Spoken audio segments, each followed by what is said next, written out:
So the New York Times ran a really interesting story recently called "My Parents Expected to Be Retired, Instead They Are Raising My Sister's Kids." And I found this article especially interesting because as a child-free person, I'm often told childhood doesn't last forever. It's only 18 years. Eventually, your kids will be adults and have their own families and you'll be home free. Too many parents assume that parenting is done when their kids hit 18, or let's be realistic today, like 25. But this article brings to light that grandfamilies are, quote, fast-growing but often invisible demographic. Last year, according to the U.S. Census Bureau, 2.4 million children were being raised by grandparents or other relatives. The opioid epidemic has only exacerbated these numbers. And the opioid epidemic, or at least addiction in general, is central to this family's story. And I love how the author Frances Dodds writes about something that has always mystified me, that many parents go into parenthood expecting their children to be healthy, expecting them to not have huge struggles like addiction, and expecting them in general to be an unchallenging child. Frances writes, "Shy and artistic, my sister was a straight A student who played soccer in college." She says, "Raising a child is an inherently hopeful act." She points out that despite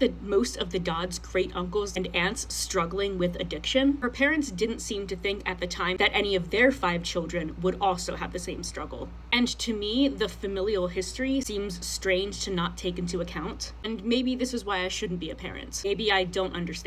If you know that addiction runs in your family, it feels like it would be prudent to kind of prepare for that to be an issue in your child's life. And of course, try to prevent it as much as possible. But of course, you can only control an adult child's life so much. Frances writes, "When you grow a baby in your own body, watch her take her first steps and say her first words, you don't fathom the odds that her life will become a nightmare. No one can live that way." I would live that way, which again tells me I'm not cut out to be a parent. When Frances's sister, referred to as Elle in the article, was 30, she had 4 young children, and Frances's parents sued for custody. With Elle in and out of rehab, disappearing for months at a time, eventually it sank in that nothing was changing, especially safety-wise. She brought fentanyl and needles into the house. She impersonated my mom at the bank using her social security card to withdraw money from my parents' account. And because of this, when parenting falls to a grandparent, it's often because something tragic has happened, or in this case, is happening. Even the happy moments are tainted. When the grandkids were babies, my mom would get excited every time they hit a new milestone. Then she would think about why she was witnessing this and not my sister. She'd ruminate on what she could have done differently. For parents like mine, doing what's best for their grandchildren can feel like abandoning their suffering child, or at the very least, choosing to prioritize the younger generation. And that doesn't just refer to the children's mother, Elle.